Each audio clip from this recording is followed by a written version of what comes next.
Live from Latrobe Motorsports Studios, this is Ride Along with Howie, in that fast half-mile track at Latrobe Speedway, where it's grassroots racing at its finest.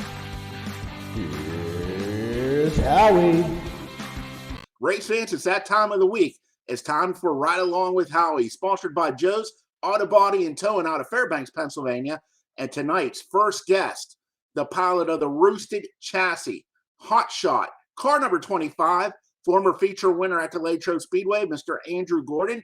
Andrew, welcome to Ride Along. Thank you. Hey, you have one of the best winning percentages at Latrobe Speedway, and you've only raced there, about 4 times, and you have 2 wins? Yeah, I think that's all it's been. It hasn't been very many. You got a fast car, but you bounce around from track to track. You follow the Penn, Ohio series, and they're coming this upcoming Saturday. They're going to be running their first race of the season at our first race of the season, and we're looking forward to seeing you come and possibly take home that big check. You won the last time the Penn, Ohio series was there, so you're a defending race winner, and got to have some confidence. You fly around that half mile. Yeah, no, I definitely like the facility. The track's fun. It's big. It's a big track, but kind of a short track driving style. I enjoy it. I wish I can get down there more. Sometimes it's a little easier for me to hit the local races here, especially with the kids and my fiance and stuff running around. But no, I'm excited to come back, and hopefully I can win my second Penn, Ohio race there this weekend. But everyone's getting tougher and faster, and everyone learns a lot over the winter. So hopefully we've done our homework too to be able to be up front. Now you have 1 start already this season at the Marion Center Speedway, and I was there that night, and you were side by side with the winner. Just couldn't look like get the traction you needed to pull out safely ahead. And instead of jeopardizing both cars, you brought the Roosted car home in second. So good debut for the car this year. Yeah, no, congratulations to Dylan Cece. That's a new car. I think that was his first time in that car too. Yeah, I wasn't quite there. I wasn't, we rushed around and we built our car in 16 hours. My guys decided the night before they wanted to build it. So we built it from complete scratch, all body, put all the drivetrain in it, and never scaled it, went racing, but there's no excuse for it because I've been in the car before. It wasn't really much different, but no, I didn't have enough for him to really try to press to make a move. And I don't need to mess up and crash my stuff or his stuff, especially with all the races coming up. And, being the first night out, I was all right with what we had. Nothing fell off the car for rushing it. And, so we brought it home and was able to not have to replace body panels and just get it stickered and washed and ready for the next weekend. And like I said, second race coming up this upcoming Saturday for the car. And so far this year, well, let's go back, Andrew. You were kind of born into a racing family. Your uncle Benny raced down in the Carolinas for a long time and made his name in the Hooter Pro Cup Series. And you were a crewman on that Samuel Meadows number 66 car. And you guys were really dedicated to the asphalt. And I remember probably around 2013, Benny went and he got a bug up his butt and bought a rocket and teamed up with Rodney Phillips to try to learn about dirt car racing. And I'm sorry, go ahead. Yeah, he actually had a lot of guys running his car. He had Mike Blows, Rodney Phillips, Jason Witherite, a lot of guys that, I got to race with and guys I got to work with, learned off of that. Cause I've never really did any asphalt racing. I just went from go-karts on dirt to super late models. And it was definitely a big step for me, but to have all the people here to guide me and help me was definitely one of my biggest things that got me through it. And it helps to have that guidance, but that guidance, once you're strapped in that car and you're the one out on the track, you're making those calls, and it doesn't matter. They're giving you ideal situation what they were through. You're the one out there doing it right then and there. And you just adapted so well to those high horsepower cars. When you came out, you went right into a super late and picked up a couple wins at the Dog Hollow Speedway. and ran the super late for what, about 3 seasons or so. Yeah, And 3 or 4 seasons I think we ran, and then we kind of slowed down because work got busy. It was up and down and inconsistent. And I was a welder for my dad, doing some pipe welding and structural welding, just traveling up and down. And kind of when he says I need to go, I got to go. But yeah, we kind of slowed down and kind of put everything to a halt for racing. what was it like though, coming from Uncle Benny driving the car, and anywhere you guys went, you were a threat to win. And now he has the confidence to put you into a car with your dad, Todd. And it had to just be pressure on the fact that the legacy of the Gordon brothers, national championships on asphalt. And I know dirt racing and asphalt racing are completely different, but now you pull Benny out, you put Andrew in, that car should be in the front. And it had to be a lot of pressure on you. Yeah, most definitely. I think as being a kid and watch my uncle cut like hundreds of thousands of laps, I should have learned something from the top of the trailer. So, watching him and kind of like studying him, because I always wanted to go. My parents, I traveled up and down the road with them. But being around that atmosphere when he had his crew, everything, everyone had their duties, everyone knew what they're doing, and everyone did it 110%. And that's, and I'm surrounded with guys now that help me that, guys that have been racing for a while that I still learn off of to this day, but everyone does everything right. You're not second guessing or, we always make a team decision. And if we win, we win as a team. If we lose, we all lose as a team, and we know it. So, the confidence level stayed there to get there, being what my uncle and everyone's done, you couldn't go any less. You had to go full tilt the whole time. So yeah, the guys around me and the motivation and everything and the atmospheres, I feel like it's my uncle back in the day with my group of guys with what we do. And it's definitely, it works for us. So When you guys were running up and down the coast with the Hooter Pro Cup Series, what were you doing on the car? when I was old enough, well, when I was little, I was just traveling up down the road and raising hell in the pits, but when I was old enough, I necessarily didn't work on the car, but I got to do some tire carrying. My brother was a tire changer. Then he moved on and he went down and worked for Michael Waltrip in the fab shop and did some tire changing for pit stops and stuff. But I carried some tire a little bit. Got to be in live pit stops and kind of just, maintenance and kind of do what I was told to do. And then it's kind of the same thing with our dirt cars. They just got their general maintenance. And the cup race, or not the cup racing, but the asphalt racing is a lot longer. You're down there first thing in the morning and you're out there all day long from 7 in the morning till midnight or however long it lasts. But yeah, there was always something to do between getting pit stalls ready, fixing trailer up or working on the car. So Now we talked about the late model. You picked up the couple wins, and then Benny was running some late model stuff with you, and you guys just decided, let's take a little bit of time. Like you said, business was busy and slow, and you never knew where you were going to be. So you guys took a little bit of time out from racing. Andrew, when you came back to racing, what made you guys decide to go with the pro stocks when you had two super lates sitting right there? No, just having the pro stock sitting in the back, because my dad bought two pro stocks. One was kind of junk, we scrapped it. Then we had old Red here, and it was just kind of one of those things that we were curious. And Ben's been around. It's kind of like his asphalt setup stuff he has on, besides the 4 link in the rear, and he had trailing arms, but just something that we think would be fun. And then following the Penn, Ohio series, my uncle knew about from previous years from helping some friends with their cars and stuff. And we knew it was growing. So we kind of wanted to jump on board with it and try it out. Did you ever think when you guys started with, let's just go have some fun, the best way for us to do it would probably be the pro stock? Did you ever think it would turn into what it is, roosted chassis, when you go to any track and the cars up front seem like, or roosted chassis? Jeff Bonashevsky, Rusty Martz, and I know I'm missing many drivers, but you guys are all three big winners. Yeah, no, I didn't.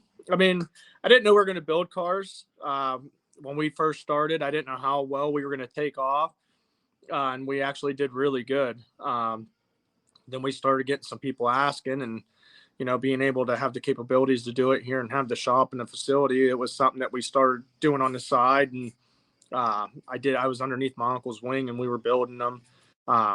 Actually, Mr. Robert Kessing stopped by every once in a while and voiced his opinion, and he's a well-known chassis builder I've got to work with, learning in my younger years in the summer work when I wasn't playing sports. I always worked for him, and I've learned a lot through there too. But Ben's worked for him for years. But no, we just had the capability, and we figured we'd give it a shot and run with it. Did you ever think about going asphalt racing, since your brain trust between your dad and Uncle Benny, they had so much success there?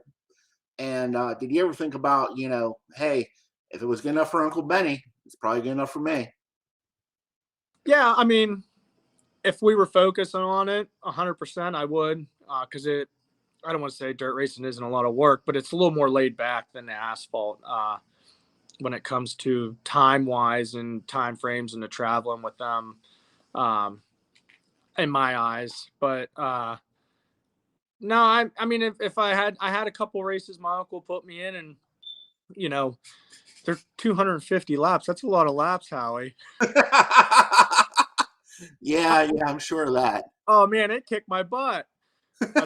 This 25 lap, 30 lap thing's pretty good. So yeah, you can get out and but you're in very good physical shape. So I mean, I'm sure it depends. the custom fits uniform. They're showing the good parts, I guess you would say, right? Yeah. Yep. Now, you and Uncle Ben raced a little bit in the super lates against each other, and I think Ben actually won one of those races, didn't he? Yeah, I let him. Oh, okay. That's always good when you let your car owner win. So No, he's very competitive. He's one that he may not race for how long, and you put him in a car, it's not going to take him no time to figure it out, and you can't mess around because he's a racer. He's been around his whole life. He's been in and out of cars, and that's what I like about it, because it's like it steps up my game. When he gets in, just a little bit more. I don't know where it comes from, but it does, because it's like he gets in, it's like poof, miracle. He's just running up front, or he takes off. He's fast. So now he has the capability of driving. Now, do you guys have any of the asphalt stuff cars left? The Xfinity or the Yeah, Penn? he has a couple of Xfinity cars back there. He's got his Pro Cup car back there that's race ready, the one he ran at Clearfield. I think it was last year. I think we might actually get it out again this year. And he has another Pro Cup car back there he's putting together. Just most of it's really outdated. And when I first started the Pro Stock stuff, anything that I could use, we'd go back and pick it off there, and he'd get all mad. He's like, "What are you guys doing?" We're like, "We're going to go get parts for the Pro Stock." He's like, "What are you doing?" So we're going to go take it. And he's like, "Are you serious?" So yeah, no, we've kind of scavenged them, and they're just kind of sitting back there now with bodies on them that are outdated, that have to get new bodies, and however that all works with updating. But yeah, I think they're kind of antiques and scrap metal now. Now, could you take anything that you learned from, you guys aren't going, let's go buy a car. Even in the Pro Cup series, Predator chassis, which was, I believe, out of Du Bois, but it was mainly your dad and your uncle and that team. And they had a lot of guys running the Hooter Pro Cup series, running Predator chassis. When you decided, hey, let's start making Pro Stock chassis, could you pull any of that knowledge, or it was just, okay, we got to make a roll cage, and that was about the only thing that would be the same? No, we had some of the ideas. I mean, just it's kind of basic, spring alignment, just making sure everything's aligned up the way you want it. Free, everything needs to be free on a car. And for the most part, it's kind of the chassis builder's preference, the way he likes to do things, I would say for the most part.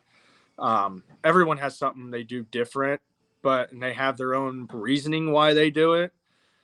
So with my uncle and being in asphalt, he knew what he wanted, and that's just kind of what we ran with. We were able to use with these cars.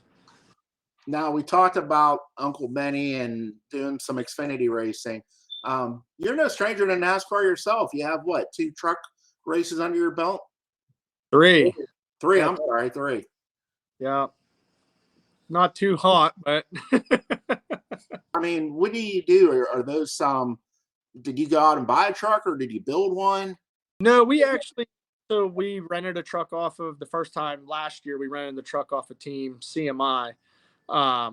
Then once we knew where we were and what we were going to do with it, my uncle and dad bought the truck. So we bought the truck, and of course, there's all kinds of things that got to go in with it, with being registered in NASCAR and through the team. And then the team ended up getting bought out by another owner that come and bought the team, but we still ran underneath the same team, same facility, but a different name. Okay. But yeah, we ran. That's our truck. It was all under their inventory, you can call it. So is that truck sitting up in your shop in DuBois? Yes, it's Okay. here. Yeah, we brought it back. It's going to get stripped. Motor has to get refreshened. So you take everything down to North Carolina. They'll hang a body on it. They'll refreshen the motor. Come up here and we'll do all the suspension work and get everything ready to go for next year. Now, one thing with you, it doesn't matter what you're driving, you're going to go to the front, but you've never had the same number.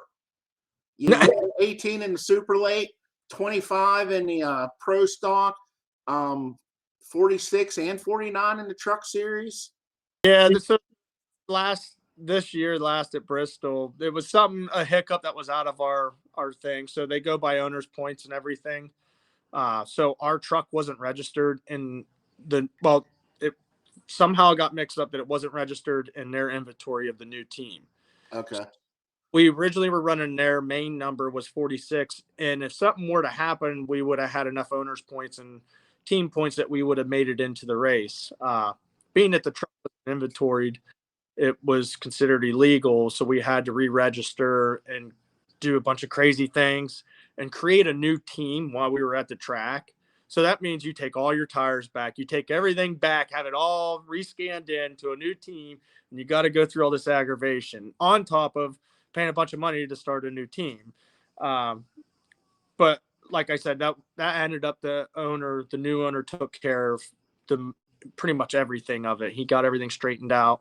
Not saying it was his fault, but it was not with having a truck registered.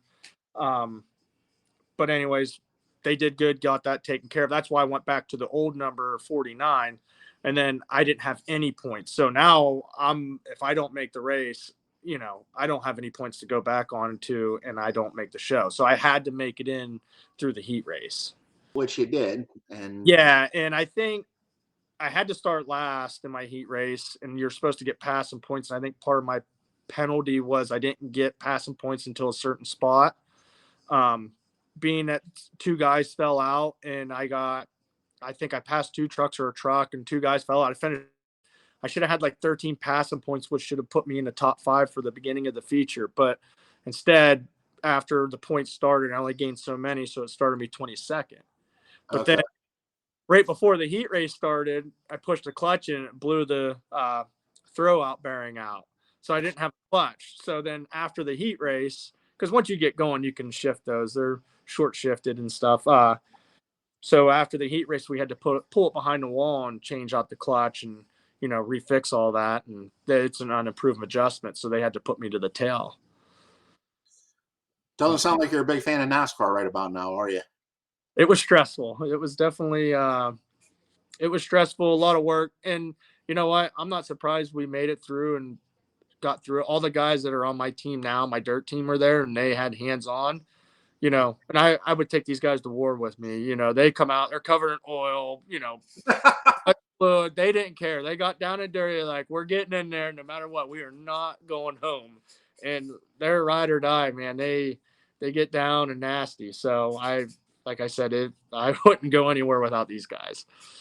Now let's talk about the number on the pro stock. 25 is family number or? Yeah, that's Uncle Benny's old number, especially when he ran street stocks over at Clearfield. I don't remember that. I remember him coming up. He's already down south, and Don Ben had him come up and drive his car, and that was actually the first time I ever met Benny. And then I started following him, and he was number 72 down with the late model program. Mr. Bill McKenzie. So before all that, he had the 25 car he ran over at Clearfield. I think it was a street stock, asphalt street stock. Then he had a black car for asphalt in Somerville that he ran. That was number 25. Okay. So then I think he collected the 72 after Mr. Bill McKenzie, who ended up being part of the crew for a long time. I think my uncle actually drove his truck for Mr. Bill for quite a while as he was working for Robert Kessing, which was literally in the same yard as Somerville Speedway. They're building race car chassis there. So they could just push the truck over or whatever and go test right at the facility. Oh, wow. That's crazy. Yeah. And so, keeping it, I guess you'd call the 25 the family number now? Yeah. 25 is going to stick with us. That's going to be my number unless Ben comes in and tells me to get lost. But you're not going to do any throwbacks to the Hooter cars, the 44 or the 66? No, I don't know. I mean, I've had some minds with some throwback schemes to do for my uncle without him knowing, but it's hard because he's always in here. So unless I take it to my house and hide it in my garage, and then he'll be like, well, where's my car? Yeah. Yeah, he's one of those possession 9/10 of the ownership rule. The older he gets, the less he comes around. He's like, I got working on hot rods now. So I always if he doesn't answer his phone, and then every once in a while he does, and I'm like, hey, what's going on? He's like, I'm not coming down. I'm working on my Camaros. I'm like, all right. I just saw one of his Camaros the other day up at Taylor Auto Body. Yeah, he's got one up there. Yeah. So 2 of them. He just bought a Super B, and he's got a couple Camaros. He's a big Camaro guy. Okay. Let's go ahead and thank all the sponsors, pit crew, family, wives, kids who give up all this time so you can go out there and turn some laps and have some fun. Yeah, I definitely got to give a big thank you and to my fiance Mar. She watches my kids, Dex and Lena. Dex just turned 4 in April, and Lena will be 3 in August. And they love it to come to the track. All this behind me, my dad. Are your kids calm like you, or are they wild like your fiance? It depends. So they can get crazy. I've found out they make kids melatonin gummies before bedtime, and that's probably the best experience. I give them one of them. They'd be 100 mile an hour before bed, and then they take one of those and they're snoring. So, but no, yeah, they love it. They love going. They're getting bigger and they're getting easier to take care of at the track and stuff. And they're very independent too. So they're enjoying it. But yeah, all the racing, the shop, the facility, the tooling and tools to have to start with, it's because of my dad and my uncle. And actually a lot of guys that I get to work with that, learn off of, they've had stuff that I still use. But yeah, I got my sponsors. I got Trick Shot. I got Solandra Painting. I got Star Trucking, Lindenmuth Laser Etching, Spray and Ship. I got Walker and Walker Equipment, K&R Tire, Close Racing, Sunny 106, Flock Services, Antler Ridge Winery, who just jumped on board with me this year. Which I'm pretty excited about to have them. They were on with us for the truck. So, I mean, there's a lot of people that are involved. All my help, you got Rusty March, Jason Witherite, a lot of guys that been around for a while and raced for a long time that I'm still learning off of. They're still teaching me new things every day. And, every year we learn something new. But yeah, these guys help me with the car, getting it ready, and help me with customer stuff. Just everything that involved with the racing, they're 100% hands-on and on board. Hey, we appreciate your time, Andrew, and we're looking forward to seeing you this upcoming Saturday when the Penn, Ohio Series season starts at our season opener at the Latrobe Speedway. Definitely keep your eyes on the star truck and car number 25. Andrew Gordon is going to be going to the front. Thank you, Andrew. Thank you. Race fans, it's time to get our second guest of the night in the car for a ride. Right now, we're going to talk to Monongahela's own Todd Weldon. Todd, welcome to Ride Along with Howie, sponsored by Joe's Body Shop and Towing out of Fairbanks and Latrobe Speedway. How you doing tonight, Todd? Well, thanks for having me, Howie. This is one of the best things going right now. You know, it gives the race fans and all the followers an inside look and see what we really do during the week and what all goes into these things. And it's this is between you guys and Lernerville, the only people doing stuff like this. So this is a great promotional thing for the sport, and I want to thank Joe's and Latrobe, and happy to be here. We appreciate you taking time out. Coming up this weekend, you got hopefully 2 nights of racing. You've been running up at Lernerville Speedway on Friday night, knocking on the door, getting to victory lane there. But this Saturday night, the Penn, Ohio Series is coming to Latrobe Speedway to start their season, as well as the Latrobe Speedway season opener. And that has to be big for you. When we reopened up a couple years ago, I know you picked up the win, and you said that was one of your top maybe 3 or 4 wins of your career. Opening night win, getting that flag to hang up in your shop. Oh yeah. I look at that flag almost every time I walk in the garage. So it's definitely a good reminder, and we were able to pick another one up there last year. So that's I love Latrobe. You know, it's I talked to me and Cody Catellis are pretty good buddies, so I talked to him a good bit, and I said, every time you go to Latrobe and Lernerville, there's just an atmosphere that people just want to be there. They're excited to be at the racetrack. It's not a cutthroat atmosphere, but it's an excited, happy, fun.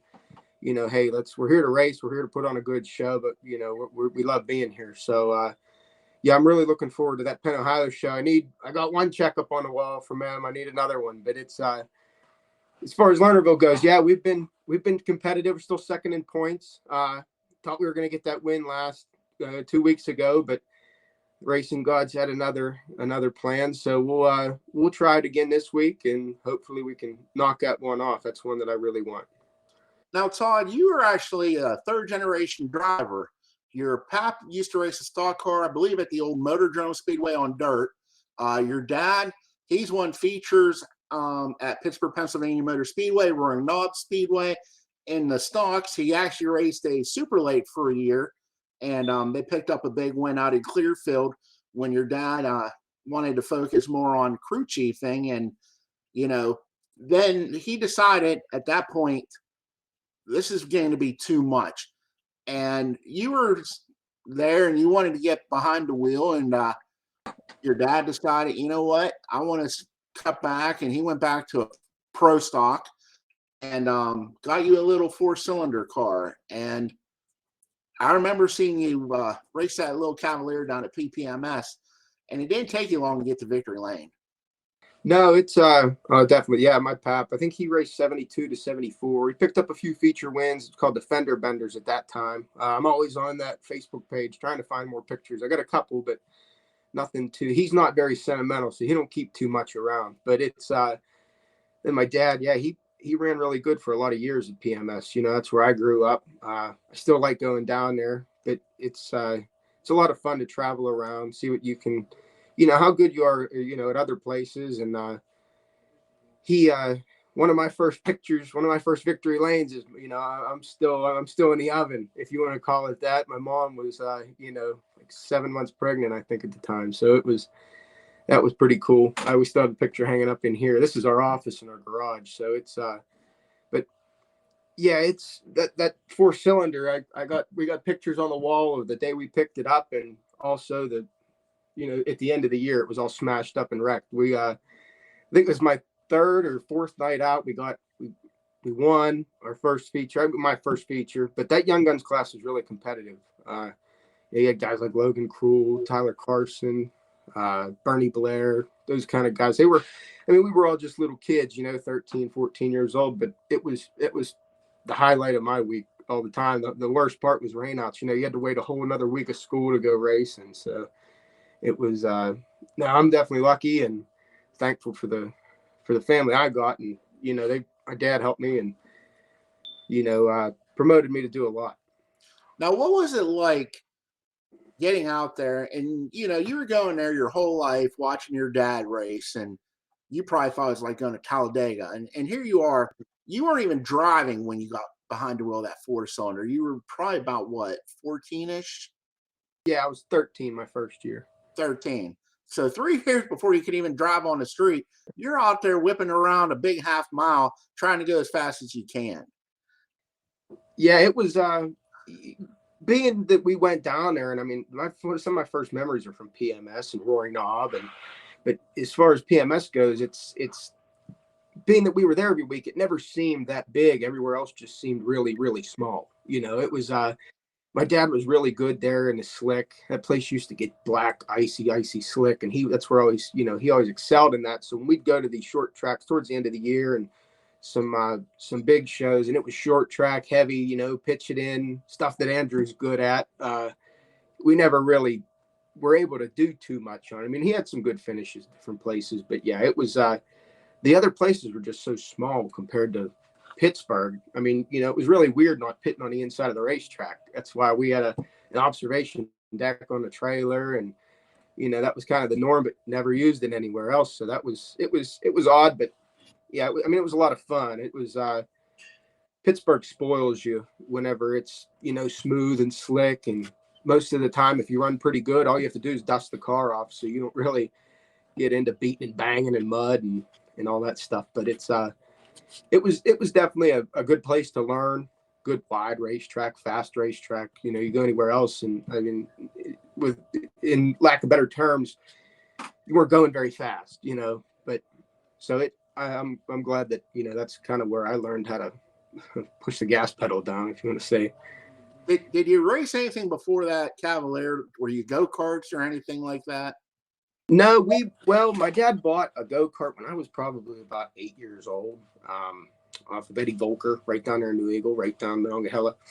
And it was a racing cart, but I think he didn't really do much research or didn't really know much about it. He thought, we could get into it for a pretty decent price because, he's worked at the gas company, People's Natural Gas, for 30 years this year. And then he had a small garage business just to pay for the racing. And I don't think he realized how much it was really going to cost to run a go-kart. He said, man, I got more tied up in his go-kart than with my street stock. So it never really manifested. But I had right up here behind our shop, we live right next to a school, as you've been here, but it's I had a dirt track set up. I had a yard cart, and that was kind of where I learned how to, drive, I guess. So when I jumped in that four-cylinder, it wasn't too different. Then you won, what, 2 championships with the four-cylinder? I won my first year. We won at points, but I won the Pittsburgh Circle Track Club both years. The second year, I finished second in the points. Okay. So for your third year, now you're about ready to learn how to drive on the road. Your dad decided to put you in a Charger Pure Stock car, and you ran that. And what was kind of neat was you did a tribute to your dad on that car. It was red and silver, like your dad's first winning Pure Stock was, and ran that for a year. And at that point, you just decided, you were ready, or you wanted to go race against your dad, and you sold that car and got a Pro Stock. But I remember back before when you were in the four-cylinder, I think, we're down at Pittsburgh, and you convinced your dad to let you hot lap the car. And you learned an important lesson there. You remember that night? Yeah, actually, funny you bring that up. I got a picture right here. It's stapled to the wall. I can get it down. Yeah, so I was running really good in a four-cylinder, and we had rented Marion Center. He rented Marion Center. I was just a 14-year-old kid, but he rented Marion Center just for me to get some laps in the car, and it was it went real well there. But anybody that's been to Marion Center knows that places you could probably fit 10 of them inside PMS. So he let me take it out for hot laps at Pittsburgh one night, and this was the second lap of hot laps. This is how it came in. That's it down at the trailer. And were you still holding the steering wheel in your hand at that point, or did you give it back to your dad? I don't know if he might have took me out and beat me with it, but it was, I did a number on it that night. So he couldn't run that night in the pro stock, but I was still able to run the 4-cylinder. But that was my first introduction to the wall at PMS. So a lot of guys know what that feels like, and it's not very fun. I just remember I'm standing there and you're turning the wheel in the car. I'm like, the car's not going to turn. The car's not turning. And then you hit the wall. We get up there. You're like, what happened? I said, that's the wall, Todd. Yeah, it was a far cry from a Cavalier. Yeah. I thought your dad was going to run the Cavalier that night so at least he could race. But yeah, he let you drive the Cavalier. He probably would have done better than me. But like I said, we move up a couple years and you and your dad are out there both in pro stocks. And yeah, we ran a year at Roaring Knob in a hobby stock, like you said, and that was kind of eye-opening. That was my first real experience on a short track, and then we moved up to pro stocks in 2014. And that's, I guess, when you can say your dad became a dad and saw how much you loved racing and how you were progressing. He said, you know what, we can either do this. We can sell one pro stock and focus on one and figure out who's going to drive it and take that car up and win, or we can build have two cars and not go to the track with the best chance to win. Yeah. It was, we bought that first pro stock off of Super Joe Kelly. So it's, every time I see Joe, it's Joe's one of the nicest guys you're ever going to meet. And he's probably one of the best drivers in the history of Western Pennsylvania racing. So that was really cool to be able, I watched my dad race with him for years, at Lernerville, and we'd go to the Knob and places like that. So it was really cool. But over the winter, we took it all apart, put a whole new body on it. That was really my first time kind of getting my hands dirty with the stuff. Because of the 4-cylinder, you kind of bought them complete. You'd buy a car that raced on her before, so you didn't have too much in them. But as far as the back then, they called them sportsman cars. But yeah, that was, I raced mostly every week down at Pittsburgh. And there were nights where he took 2 cars, but it got really difficult because we didn't have much help back then. And between him, me, and my grandfather, it would just get tough to take 2 cars. So, but yeah, we did get to race together a little bit. So at the end of that season, your dad exited stage left and gave you the car that you stuffed in the wall, and you go out there and pick up some feature wins. And I just remember the night you picked up the biggest win of your career, the Penn, Ohio Ed LeBoon Special. And I couldn't tell who had a bigger smile, you or your dad. Yeah, that was a special night. Yeah, 15 we won, I think 3 features or something. But it was really cool. I mean, as most kids or whoever watches this, they got their favorite guys at Latrobe they enjoy watching, and maybe their dad races against somebody like Anthony Monapart in the pure stocks, or Joey Catellis or Jeff Broniszewski. So my first feature win in the pro stocks, I passed Jeff at Pittsburgh. That was really, really cool because I'd watch Jeff and talk to him, and so he was one of the guys that I grew up watching, and him, Jake Simmons, Billy Robertson, and Nick Kachuba, and all those guys, got to race with them every week. So that was like any other kid racing with Dale Jr. It was really cool. So, but yeah, 16 we something just clicked. I don't know. We kind of started paying attention to shocks more back then. Like before that, it was kind of just you run whatever was on the car. At least that's all we did. We didn't really know too much about it, and we didn't really have much to throw into it, so we couldn't really consult with anybody as far as setups went. Kind of just throw the car on the scales and go by the old scale sheets and try this, try that, try this. And Joe Kelly helped us out a lot with a setup, and that really woke the car up. So it was 16 was a really good year. Yeah, we picked up that Ed LeBoon, and it's been kind of trying to match that ever since. So been really close a couple times, but haven't been able to pull it off because these cars just get faster and faster every single year. And then last year you picked up a win up at Latrobe, your second career win there. You picked up the Wee Willie White Memorial last year too. And you won some big races, but I know the deal at Latrobe was when your dad came, he struggled. And when you won that race in, oh God, 19 on opening night, you could just see the relief coming off of you for that win, because it was the first time you ever won another track, but your dad, because it was like that cloud was gone that was hanging over Weldon Racing at Latrobe.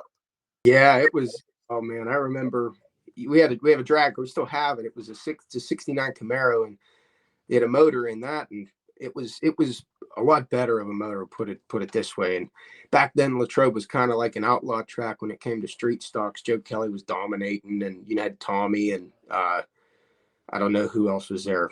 I'm sure there's a lot of stuff. Yeah. So he put that motor in one night and went out there, and it blew up second lap of hot laps. And so it's just always been he had some okay runs, maybe a 6th, 7th here and there, but never really could shake that monkey. And finally in 19, when that place opened up, it was kind of like a new track for everybody, because not a lot of guys that had raced there years prior were even racing anymore. So kind of went there with kind of an open setup book. And back then, Latrobe, I mean, even still some now, but it's starting to slick off and take some rubber, but it would take everything you could throw at it. It was kind of just who could bully the car around the most. And luckily, I don't even remember where we started, but it was, Ray Hickok was all over me. Gary could tell us from Hoods Up, one of our sponsors and buddies, he took a video, and I remember, I didn't see him or hear him there, but man, he was there. He was, one bobble and I was done. So it was really, really cool to, pick that up. I got that flag up here, and, they can't ever take it away, I guess. But yeah, that was between that and the Willie White. We bought my first 4-cylinder car for Willie, and my dad raced with Willie back in the 90s. So that was a really special one to win too. Now, coming up this upcoming Saturday night, the Penn, Ohio Series is coming to Latrobe, a track that you have 2 career wins at. And I know you followed that series for a couple years, and you picked up the big win when you were down at PMS, the PMS regular, when you picked up the Ed LeBoon. How big would it be to get that second career Penn, Ohio win this upcoming Saturday?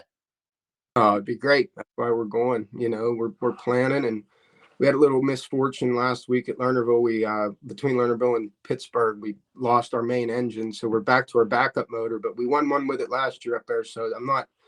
It's not too big of a cloud, but I know those guys. They don't come to mess around. They're there to race, and they're putting on a show. So I mean, that's in my opinion, we're the best stock cars in the country. So if you can win with the Penn Ohio Series, you could pretty much win in any stock class. So it's it would definitely be a big check off the list, So it would like to win one more, or really as many as we can this year with the Penn Ohio Series. But our main focus is going to be Lernerville for points and Latrobe for points, just because Latrobe's the closest track to us. So if we could start off the year right there with a Penn Ohio win and a points lead, I think that'd be a pretty good jump. I would say so. And let's talk about the crew that helps make Todd Weldon the feature winner that he is. And, let's not forget about the sponsors, and everybody puts a lot of effort and hard work behind you, Todd.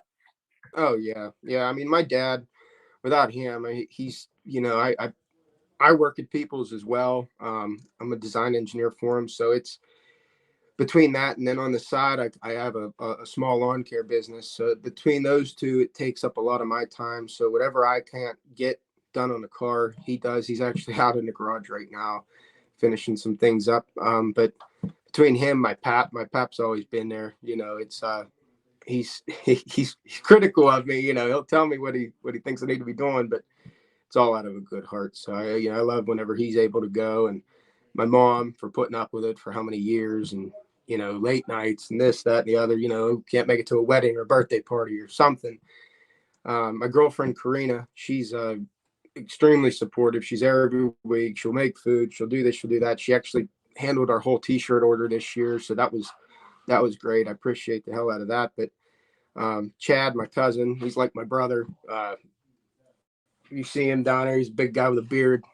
So he goes with us just about every week, twice a weekend. So that's and that's another thing it says about these guys, that it's one thing for us to go race, but and we have a lot of responsibility as far as cars go, and maintenance and just money to spend to go. But for the guys that are going, like, I can't afford to pay all my crew guys way in. I wish I could. I would if I could. But these guys, they go, they spend their hard-earned money.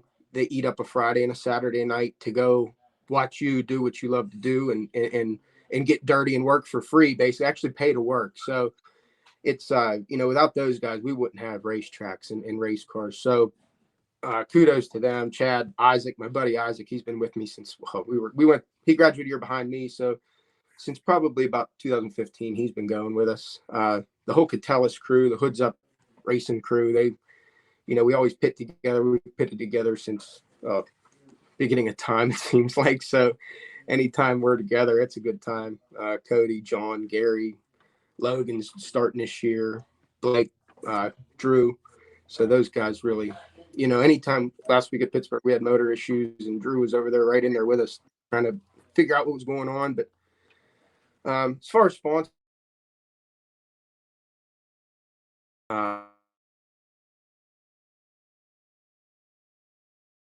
board with us about, say, halfway through last year. So, it was sponsoring a race car.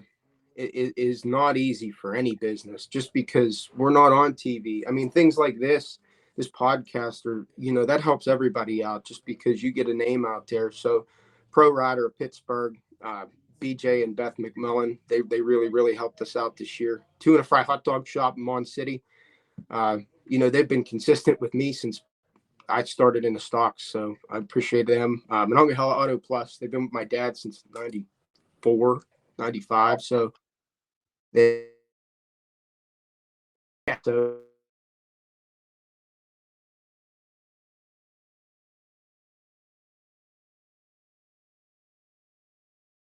I mean, so it's our big motors up there right now getting fixed. Hoods Up Quick Lube, Gary and Cody, they really help us out with cases of oil and just overall support, help. Anything I need, call them. Haley's Chop Shop in Menneson, full service salon. And last but not least is probably the guy that kind of got our program back on track, is Greg Beach at Anarchy Customs.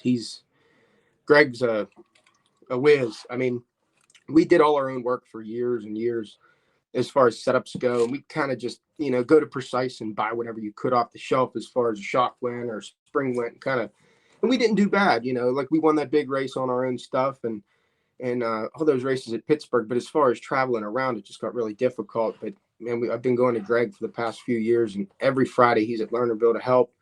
Saturdays, anytime I got to call him, because he's usually at Sharon with Will Thomas. So it's anytime I call him with a question, man, he's either answers or calls me within the next 5 minutes. So I got to thank Greg and his wife Kristen for all they do for us, and just everybody that comes to the racetrack. I mean, bring your family and bring your friends, and just spread the word. Like Dennis and you guys at Latrobe, you guys have done more in 3 years than a lot of places have done in 30. So, I mean, just really, really appreciate what you guys are doing, and, putting time and effort into a racetrack. That's the first time that I've ever seen a racetrack reopen. I've seen them close, but I've never seen them reopen. So, you guys are doing a heck of a job out there, and I'm really looking forward to supporting you guys this year.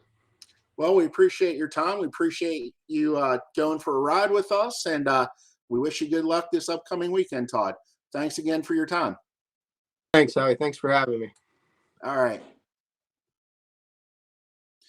Coming down in 3, 2, 1. Well, race fans, that's going to conclude Ride Along with Howie, sponsored by Joe's Body Shop and Towing out of Fairbanks, Pennsylvania, Latrobe Speedway. We'd also like to thank our other sponsors that include DJS Swag, Specialty Metals, K2 Engineering, located in Uniontown, Pennsylvania, Vinyl Destination, Rock Auto, Seal Tight, and Stone & Company. And please make sure you support those who support racing. And that will conclude this week's Ride Along. And don't forget, we'll see you this week at the races.